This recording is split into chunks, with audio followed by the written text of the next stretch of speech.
Hi dears, welcome back to our class. ഇന്ന് നമ്മൾ discuss ചെയ്യാൻ പോകുന്നത് 6th സ്റ്റാൻഡേർഡിലെ മാത്സ് ആണ്. മാത്സിൽ ഒരു വർക്ക് തന്നിട്ടുണ്ടായിരുന്നു അല്ലേ? അപ്പം നമുക്കത് ചെയ്യാം. Okay, milk math. Ramu checked his sale of milk for some days and calculated the average income to be 150 rupees per day. അതായത് രാമു കുറച്ച് ദിവസങ്ങളിലെ പാൽ വിൽപ്പന പരിശോധിച്ചപ്പോൾ ഒരു ദിവസത്തെ ശരാശരി വരുമാനം 150 രൂപയാണ് എന്ന് കണ്ടു.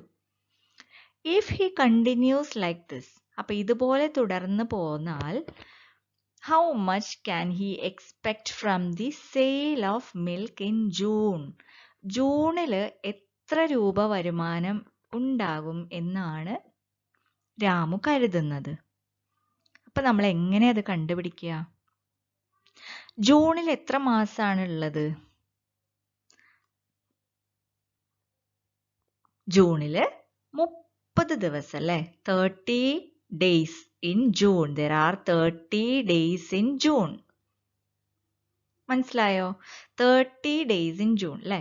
ഒരു മാസം, അതായത് ജൂൺ മാസത്തിൽ 30 ദിവസമാണ് ഉള്ളത്. അപ്പൊ എന്താ ചെയ്യാ? ഒരു ദിവസത്തെ ആവറേജ് അല്ലെങ്കിൽ ഒരു ദിവസത്തെ ശരാശരി വരുമാനം എത്രയാണ് പറഞ്ഞിട്ടുള്ളത്? 150 രൂപ അല്ലെ? 150 രൂപ ഒരു ദിവസം കിട്ടുമെങ്കിൽ 30 ദിവസം നമ്മൾ എത്ര രൂപയാണ് പ്രതീക്ഷിക്കാൻ പറ്റുക? 30 ഗുണിക്കണം 30 into 150 അല്ലെ? 30 ഗുണിക്കണം 150. മനസ്സിലായോ? ഒരു ദിവസം 150 ആണെങ്കിൽ അതുപോലത്തെ 30 ദിവസങ്ങൾ എങ്ങനെ കണ്ടുപിടിക്കുക? 30 into 150 എത്ര വരിക? 15 into 3 എത്രയാണ്? ചെയ്തു നോക്കൂ. 15 45 അല്ലേ? 45, അതായത് 4500 അല്ലെങ്കിൽ 4500 രൂപയാണ് ജൂൺ മാസത്തിൽ പ്രതീക്ഷിക്കേണ്ട തുക. ഓക്കെ, ഇനിയിപ്പോ ജൂലൈയിലായിരുന്നെങ്കിലോ? ജൂലൈയിൽ എത്ര ദിവസമാണുള്ളത്? 31 അല്ലെ? 31 ദിവസം ജൂലൈയിലുണ്ട്. അപ്പൊ 31 into 150. ഓക്കെ, അതേപോലെ ഫെബ്രുവരിയിലാണെങ്കിലോ? അപ്പൊ അതിനനുസരിച്ച് എത്ര ദിവസം ഉണ്ട് നോക്കുക. ഇനിയിപ്പോ ഒരു ദിവസം ശരാശരി 100 രൂപയാണ് കിട്ടിയിരുന്നെങ്കിൽ അപ്പൊ എങ്ങനെയാണ്? അപ്പൊ ആ മാസത്തെ എത്ര ദിവസം ഉണ്ട് നോക്കുക, ഇൻറ്റു 100. അപ്പൊ അത്ര വരുമാനം കിട്ടും. മനസ്സിലായില്ലേ ഇത്? അപ്പൊ ഇതാണ്. അപ്പൊ ഇതിന്റെ സ്റ്റെപ്പ് ഒക്കെ എഴുതിയിട്ട് ചെയ്യണം കേട്ടോ നിങ്ങള്. എന്താണ്? ആവറേജ് ഇൻകം പെർ ഡേ, അല്ലെങ്കിൽ എന്താ എഴുതാ? ശരാശരി ഒരു ദിവസത്തെ ശരാശരി വരുമാനം എന്ന് പറഞ്ഞിട്ട് 150 രൂപ എന്ന് എഴുതുക. ഓക്കെ, 150 rupees എന്ന് എഴുതുക. അത് കഴിഞ്ഞിട്ട് എന്താണ്? അപ്പോൾ average sale of milk at the end of June മാസത്തിലെ എത്രയാണ് എത്ര രൂപ പ്രതീക്ഷിക്കും എന്നുള്ളത്, പ്രതീക്ഷിക്കാൻ പറ്റും, എത്ര രൂപ കിട്ടും എന്നുള്ളത് നമ്മൾ സ്റ്റെപ്പ് അനുസരിച്ച് എഴുതണം കേട്ടോ. പിന്നെ അടുത്ത ചോദ്യം നോക്കിയാലോ. During the Forest Fest celebration, 2 divisions of Class 5 decided to plant trees as a Harida Club activity. Okay? അതായത് വനമഹോത്സവത്തിന്റെ ഭാഗമായിട്ട് ഹരിത ക്ലബിന്റെ നേതൃത്വത്തിൽ 5ാം ക്ലാസ്സിലെ 2 ഡിവിഷനിലെയും കുട്ടികൾ മരം വെച്ച് പിടിപ്പിക്കാൻ തീരുമാനിച്ചു. ഏതൊക്കെയാണ്? 5A, 5B, 5A, 5B. Okay, 5A planted 245 saplings. അപ്പൊ 5Aക്കാര് എത്രയാണ്? 275 അല്ലെ? 245 സാപ്ലിങ്സ് വെച്ച് പിടിപ്പിച്ചു. 35 കുട്ടികൾ. ഓക്കെ, 35 കുട്ടികൾ 245 തൈക്കൾ വെച്ചു. ഇനി 5Bയിലോ? 5Bയിൽ എത്ര കുട്ടികളാണുള്ളത്? 30 കുട്ടികൾ 240 തൈക്കൾ വെച്ച് പിടിപ്പിച്ചു. ഓക്കെ, 30 കുട്ടികൾ. on the basis of number of saplings planted per kid, which division did a better job? അപ്പോൾ ഇതെങ്ങനെ കണ്ടുപിടിക്കുക നമ്മൾ? ഒരു കുട്ടി നട്ട ശരാശരി തൈകളുടെ ശരാശരി കണ്ടുപിടിക്കണം.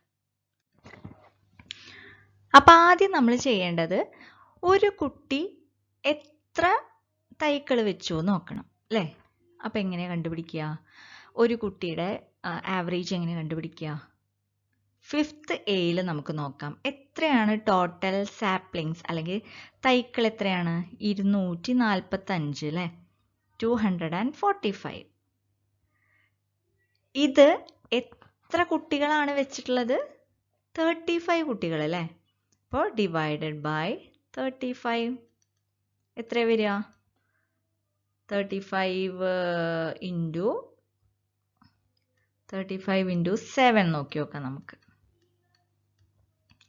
5, 35, 21, 7 3s are 21, 3 7 21, 21 3 24. അപ്പോൾ ഒരു കുട്ടി 5 Aയിലത്തെ കുട്ടി എത്ര തൈകളാണ് വെച്ചത്? 7. ഇതേപോലെ 5 Bയിലെ 5 Bയിലെ കുട്ടികൾ എത്ര തൈകളാണ് വെച്ചത്? 240 അല്ലേ? 240 തൈകൾ വെച്ചു. എത്ര കുട്ടികളാണുള്ളത്? 30 കുട്ടികൾ അല്ലേ? 30 കുട്ടികളാണ് ഉള്ളത്. 30 ചിൽഡ്രൻ. അപ്പോൾ എത്ര വരിക? ഡിവൈഡ് ചെയ്ത് നോക്കിയാൽ 8 ആണ് വരിക. 8. അപ്പോൾ ഏത് കുട്ടികളാണ് കൂടുതൽ തൈകൾ വെച്ചത്? 5 Bയിലെ കുട്ടികൾ അല്ലേ? 8 തൈകളാണ് ഒരു കുട്ടി ആവറേജ് ആയിട്ട് വെച്ചത്. അതായത് ശരാശരി വെച്ചിട്ടുള്ളത് ആരാണ്? കൂടുതൽ വെച്ചിട്ടുള്ളത് 5B, 5 Bയിലെ കുട്ടികളാണ് കൂടുതൽ തൈകൾ വെച്ചത്. അപ്പോൾ ഇതേപോലെ നിങ്ങൾ സ്റ്റെപ്പ് ഒക്കെ എടുത്ത് എഴുതുക കേട്ടോ. എന്താ എഴുതുക? Number of children in 5A, number of saplings 245. അപ്പോൾ ആവറേജ് സാപ്ലിങ്സ് അല്ലെങ്കിൽ average saplings per children per kid എന്ന് പറഞ്ഞിട്ട് ഇങ്ങനെ ഈ ഡിവൈഡ് ചെയ്തിട്ടൊക്കെ, അതായത് ഹരിച്ചതൊക്കെ എഴുതുക സ്റ്റെപ്പായിട്ട് കേട്ടോ. അടുത്തത് എങ്ങനെ ചെയ്യാം? The table shows the number of members and the amount of water used in a month of 3 households. അതായത് 3 വീടുകളിലെ അംഗങ്ങളുടെ എണ്ണവും ഒരു മാസം ഉപയോഗിച്ച വെള്ളത്തിൻ്റെ അളവുമാണ് താഴെ കൊടുത്തിട്ടുള്ളത്. അപ്പോൾ എന്താണ് നമുക്ക് കണ്ടുപിടിക്കാനുള്ളത്? How much water did one person in the first household use on average? ആദ്യത്തെ വീട്ടിൽ ഒരാൾ എത്ര ശരാശരി വെള്ളം ഉപയോഗിച്ചു എന്ന് എഴുതണം, കണ്ടുപിടിക്കണം. അതുപോലെ തന്നെ ബാക്കിയുള്ള വീടുകളിലും. ഓക്കെ, അപ്പോൾ ഏത് വീട്ടിലാണ് കൂടുതൽ, in which house hold use more water per person? ഓരോ ആൾക്കാരിൽ ഓരോരുത്തരും വെച്ച്, അതായത് ആവറേജ് കണ്ടുപിടിക്കാനാണ് പറയുന്നത്. ഓക്കെ, അപ്പോൾ നമുക്ക് എങ്ങനെ കണ്ടുപിടിക്കാം? Water used in the month litres അല്ലേ? അപ്പോൾ ആദ്യത്തെ നമുക്ക് കണ്ടുപിടിക്കാം. എങ്ങനെ കണ്ടുപിടിക്കാം? ടോട്ടൽ ലിറ്റേഴ്സ് അല്ലേ? ടോട്ടൽ ലിറ്റേഴ്സ് എത്രയാണ്? 1,80,000. 1,80,000 ഡിവൈഡഡ് ബൈ 6 ഹരിക്കണം 6. 18,000 കേട്ടോ. 18,000 ഹരിക്കണം 6 എത്ര വരിക? 6 3 18. അപ്പോൾ 3000 ലിറ്ററാണ് ആദ്യത്തെ വീട്ടിലെ ആൾക്കാർ ഒരാൾ ഉപയോഗിക്കുന്നത്. ഓക്കെ, അടുത്തതോ നമുക്ക് എങ്ങനെ കണ്ടുപിടിക്കാം? 16,000 16,000 16,000 ഹരിക്കണം ഡിവൈഡഡ് ബൈ 4 എത്രയാണ് കണ്ടുപിടിക്കുക? 4 4s are 16. 4 4 16 ആണ് അല്ലേ? അപ്പം 4000. ഓക്കെ, അടുത്തത് 16,500 16,500 ഹരിക്കണം ഡിവൈഡഡ് ബൈ എത്രയാ? 5 അല്ലേ? അപ്പം എങ്ങനെ കണ്ടുപിടിക്കുക? 5 3s are 15. അപ്പോൾ 33 3,300 3300 രൂപ അല്ലേ? 33 ഇൻറ്റു 5 15. ഓക്കെ, അപ്പോൾ 3300 രൂപ. അപ്പോൾ ഇതിൽ ഏത് വീട്ടുകാരാണ് കൂടുതൽ വെള്ളം ഉപയോഗിച്ചത്? Which house hold use more water? Second അല്ലേ? സെക്കൻഡ് ആണ് കൂടുതൽ ഉപയോഗിച്ചിട്ടുള്ളത്, 4000. മനസ്സിലായോ? അപ്പോൾ ഇതെല്ലാം സ്റ്റെപ്പ് എഴുതിയിട്ട് നിങ്ങൾ ചെയ്യാം കേട്ടോ. അപ്പോൾ ഇത്രയൊക്കെ ഉള്ളൂ ഇന്നത്തെ ക്ലാസ്സിൽ. അപ്പോൾ എല്ലാവരും ഈ കണക്കുകളൊക്കെ നന്നായിട്ട് ചെയ്ത് പഠിക്കണം. അപ്പോൾ നിങ്ങൾക്ക് അപ്പോഴാണ് നിങ്ങൾക്ക് ഇത് മനസ്സിലാവുള്ളൂ കേട്ടോ. കറക്റ്റായിട്ട് ഇത് കണ്ടുകൊണ്ട് നിങ്ങൾക്ക് കാര്യമില്ല. അപ്പോൾ എല്ലാവരും ഇത് ചെയ്ത് പഠിക്കുക നന്നായിട്ട്. അപ്പോൾ വീഡിയോ ഇഷ്ടപ്പെട്ടാൽ ലൈക്ക് ചെയ്യാൻ മറക്കരുത്. സബ്സ്ക്രൈബ് ചെയ്യാത്തവർ സബ്സ്ക്രൈബ് ചെയ്യുക. അടുത്ത ക്ലാസ്സിൽ കാണാം. Thank you.